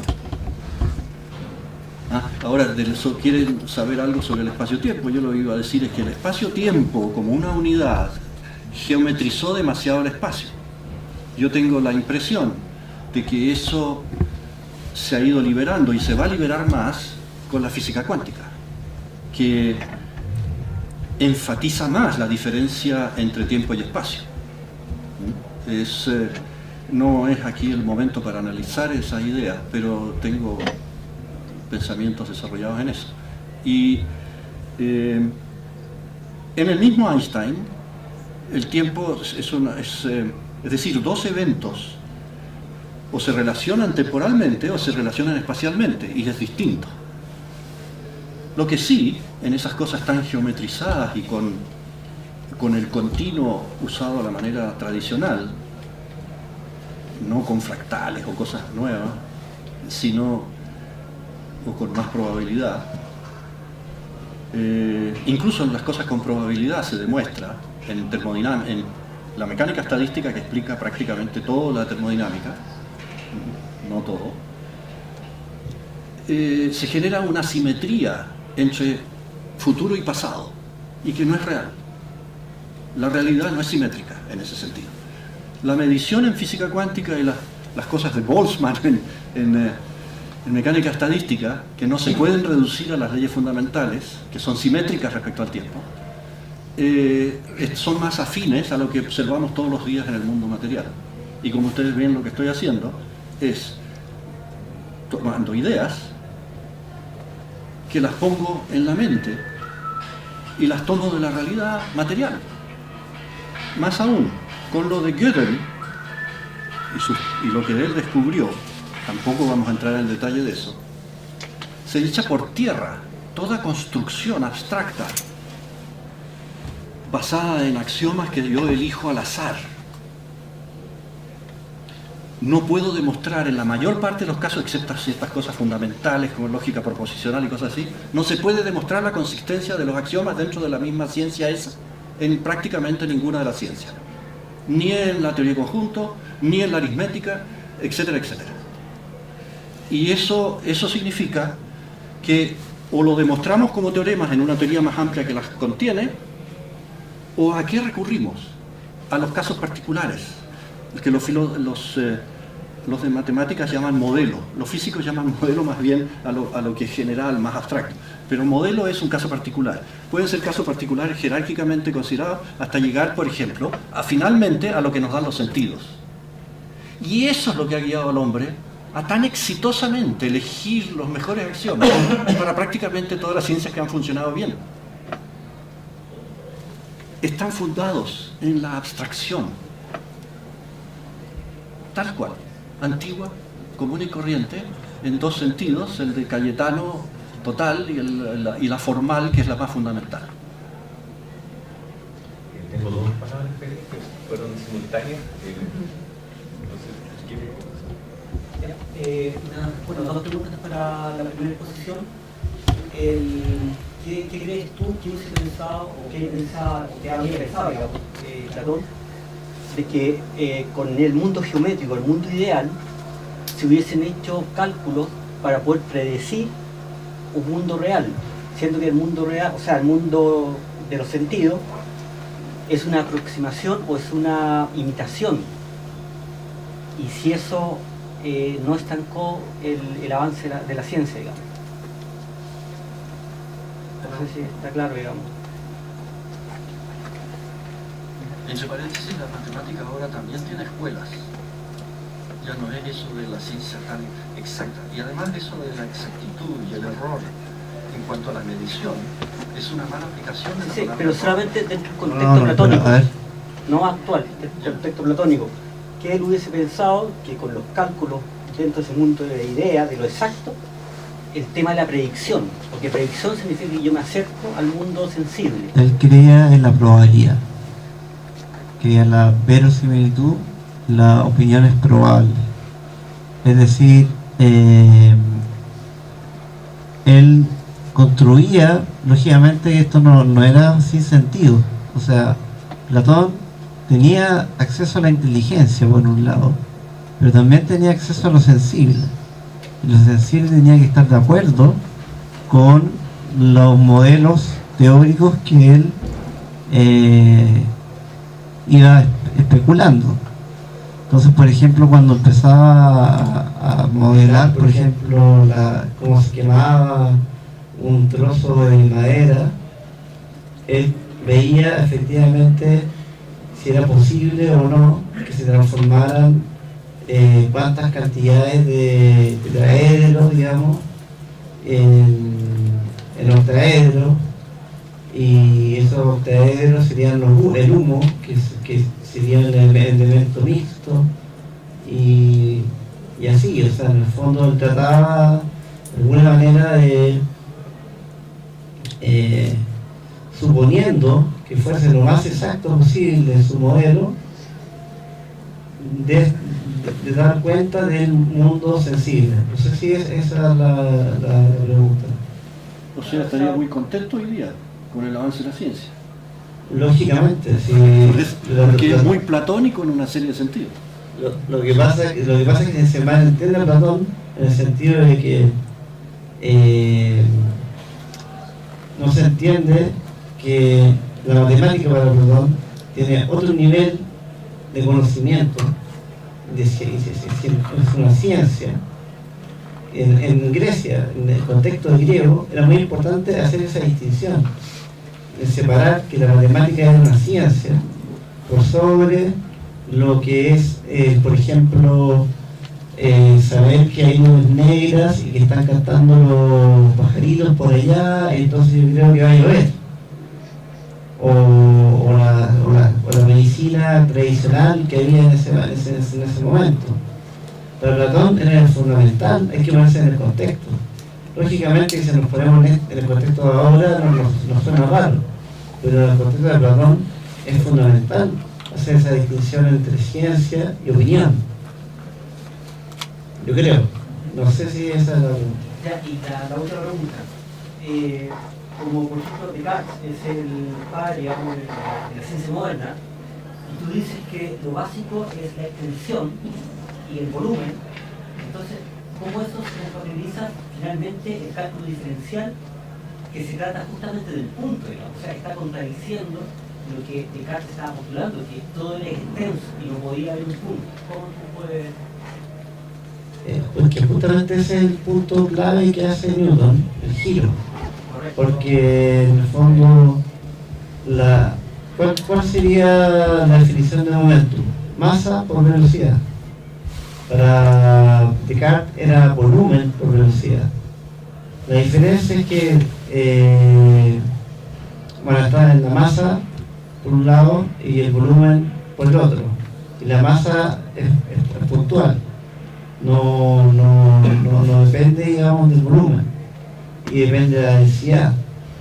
Ese concepto de densidad para Descartes era cualitativo, y Descartes odiaba, digamos, entre comillas, lo cualitativo, y por eso se quedaba solamente con lo que él podía considerar entendible por la razón, que era el volumen, lo geométrico, etc.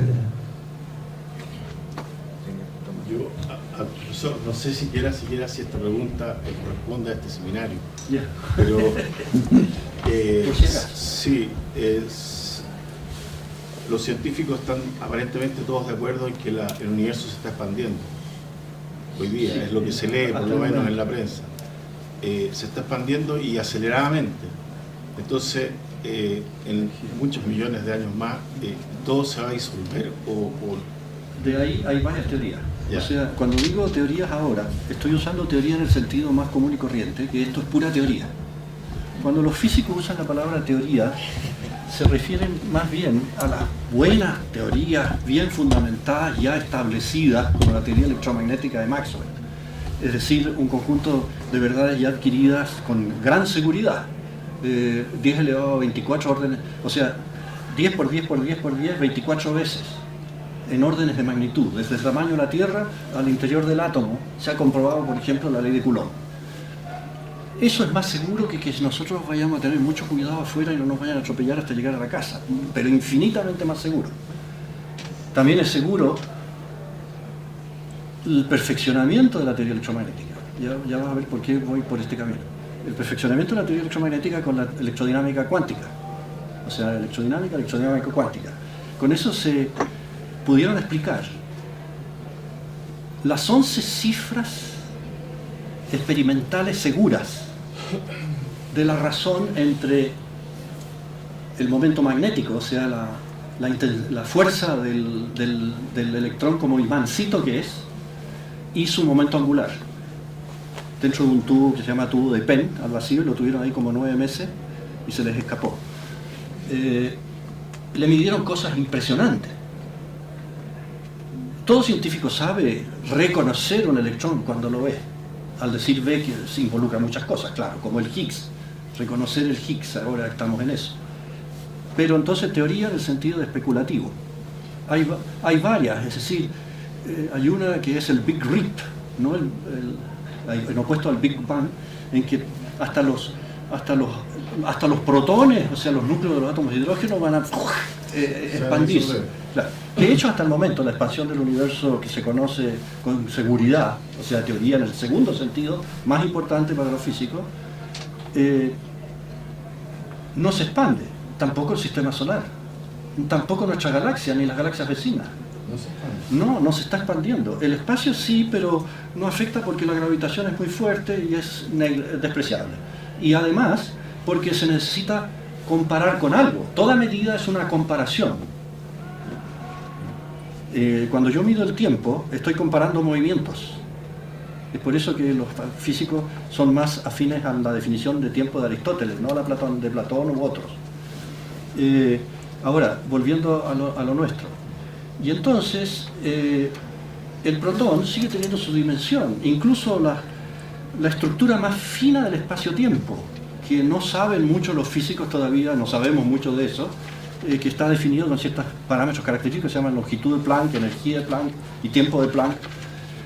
Eso no varía respecto al universo, a la expansión. La expansión es un aumento de ese grano de fluctuación en el universo, el aumento de esos entre dos galaxias, muy lejanas unas de otras, porque si están más cerca, eso no entra, es muy poco, y en el átomo tampoco. Entonces, eso es lo que se sabe bien. Lo que no se sabe es esas otras especulaciones acerca de la teoría para definir esos finales del cosmos. Y se pone bien... Hay alternativas. Hay muchas alternativas todavía. No, está mucho mejor definido lo del Big Bang, que también tiene alternativas. No sé si me equivoco en algo, Pancho, porque tú me podrías corregir. Ese es el statu quo del momento. Y justamente, como con lo que tú estabas respondiendo al señor allá, yo no quiero desdecir de las etapas históricas por las que fue pasando el conocimiento, tanto filosófico pero también físico, y notoriamente en estas cosas, porque tú y Platón, lo que vimos de Platón, estamos enfatizando lo físico de Platón como podríamos enfatizar la física de Aristóteles. Ha ido avanzando, y entonces de Descartes se pasó a otra cosa. Es un avance donde alguien habló por ahí de cómo se va relevando la humanidad, y lo que queda, lo de antes, no queda obsoleto, no es "the king is dead, long live the new king". Es decir, Newton murió, viva Einstein, Einstein murió, viva Planck, viva la física cuántica. No es así, no son paradigmas estancos. No sé mucho de Kuhn, pero parece como que son paradigmas estancos. No, están subsumidos en lo otro. Hay una aproximación sucesiva a la realidad que nos sobrepasa siempre. Pero no es que lo de antes esté malo. Newton funciona perfectamente para los cohetes que lanzan a la Luna, o ahora que está yéndose a Plutón y qué sé yo. Entonces ahí está metido el problema que ha generado muchos problemas filosóficos e incluso políticos en las nociones para dirigir lo social de la humanidad, que han sido espantosas. Cuando todas las cosas materiales, como muy bien se genera un problema con esto de los universales, el espíritu humano es algo que tiene unas características muy especiales en cuanto a trascender de formas increíbles, y se va a los infinitos con gran facilidad, y después mira la realidad finita y se encuentra con grandes sorpresas, y tenemos un problema entre lo espiritual, los universales, y los juicios y los silogismos y la realidad concreta que nos dan los sentidos. Pero expresamos cada aspecto de lo que vemos en forma abstracta, y ahí está lo ideal, que no significa idealización en el sentido que se echa a perder la realidad, sino que es un conocimiento parcial de la realidad, nada más. Eso quería decir, y hemos ido avanzando en la historia. Bueno, estamos en la hora. Sí, Una última pregunta. Consulta breve, si las ecuaciones fundamentales de la física podrían ser como una realización de esos ideales platónicos. Sí, claro. Incluso, por ejemplo, se adelanta a eso Hawking cuando dice, ya le parece a muchos físicos que queda poco, él es un astrofísico, queda poco para que tengamos quizás las ecuaciones de la física entera. No que podamos saber todo de ellas, porque resolverlas es un lío. La ecuación de Schrödinger explica todos los sólidos y no podemos llegar ni ahí con resoluciones exactas. Entonces, bueno, sí, pero en parte, pero no resolverlas bien, porque son infinidad de variables y qué sé yo. Entonces, pero él termina, el mismo Hawking, y eso permite ver su dualidad. Cuando le preguntan, bueno, ¿y usted es ateo? No, dice. Y después cuando le hablan de Dios, dice, no, es que eso, aquí y allá. Y resulta que eso es claro, lo he visto en los diarios, lo he visto en las cosas que él escribe. Al final de la breve historia del tiempo, creo que es en ese libro, llega y dice, pero lo que me interesaría saber, ¿qué es el fuego que hace que esa estructura abstracta, tan completa, que contiene todo lo de Platón y de muchos otros como Descartes después, qué es lo que hace que exista de hecho? ¿Qué es el fuego que hace que exista de hecho? Eso lo dice Hawking al final del libro. Yo creo que es la parte más importante del libro. La última últimas de las Sí, palabras. muy breve. Muchas gracias a los dos expositores. Mi pregunta es la siguiente. Platón nos propone la geometría para entender el universo. Heisenberg aplaude eso y cita a Platón. Descartes continúa con la idea de que la red extensa fundamentalmente es geométrica. Galileo, que es un neoplatónico, dice la naturaleza está escrita en caracteres matemáticos. Einstein cambia la geometría euclidiana por la no euclidiana, pero sigue siendo geometría. ¿Hasta qué punto vamos a seguir amarrados a la matemática? Leí un pasaje en que Feynman dice lo siguiente, Richard Feynman, premio Nobel de física, dice: hasta ahora la matemática ha sido exitosa en física, pero no es evidente que la matemática tenga que ser el único lenguaje en el futuro con el cual hacer física. ¿Qué posibilidad hay de generar un nuevo lenguaje que no sea la matemática? No sé qué podría decir. En matemática, entre paréntesis, antes que tú tomes el micrófono, tómalo. En matemática están en cuanto a fundamento de las matemáticas, cómo se funda todo eso después de Gödel, eso es mucho más serio. Están los neoplatónicos, están los constructivistas, están los intuicionistas, están los formalistas, y creo que hay otras variedades.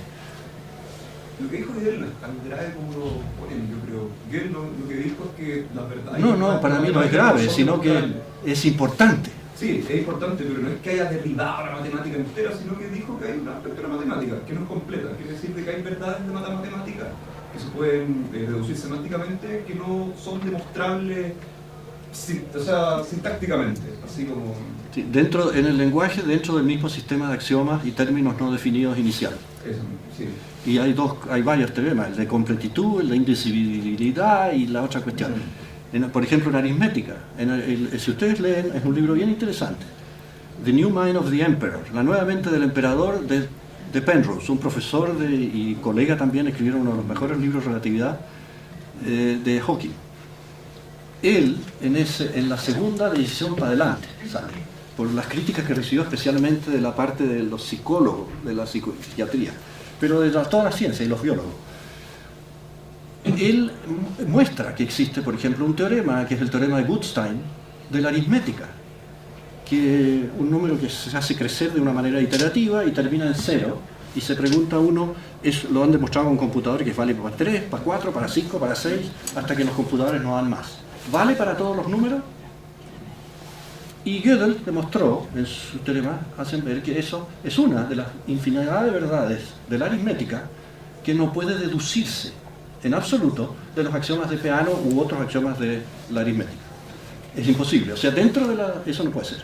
Sin embargo, los matemáticos, que son muy pillos, generaron la teoría de conjuntos deltos transfinitos y generalizaron la demostración que se usa en álgebra desde que yo entré en ingeniería, por ejemplo, para demostrar que tengo una sucesión, si algo vale para los primeros términos de la sucesión de una propiedad, y vale además, y suponiendo que valga para el n-avo, y puedo demostrar que vale para n más 1, a partir de eso, vale para todos. Eso se lo llama principio de inducción matemática. No es inducción en el sentido filosófico. Sí, eso es inducción completa. Es más bien una deducción iterativa. Y los matemáticos desarrollaron una cosa que yo no entiendo, porque no soy especialista en eso, de lo que se llama la inducción matemática transfinita.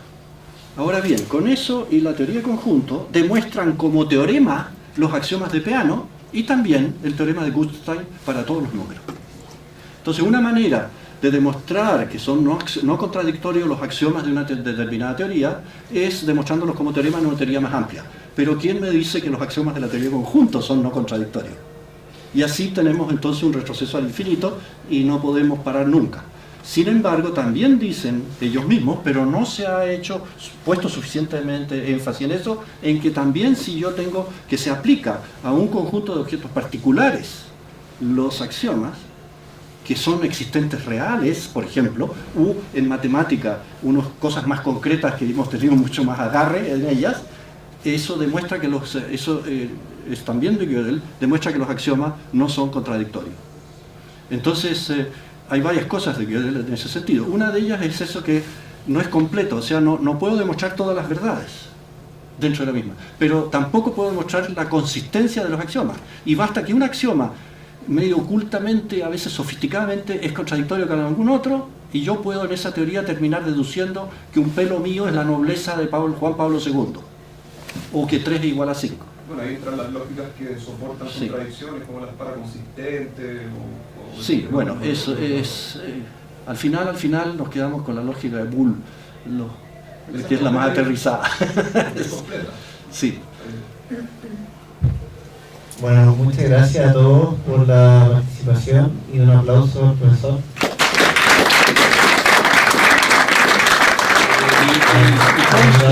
Soy admirador de los grandes filósofos como Platón. ¿No? Tomo mi papel de lo que yo necesito como físico. Vamos a tener un café.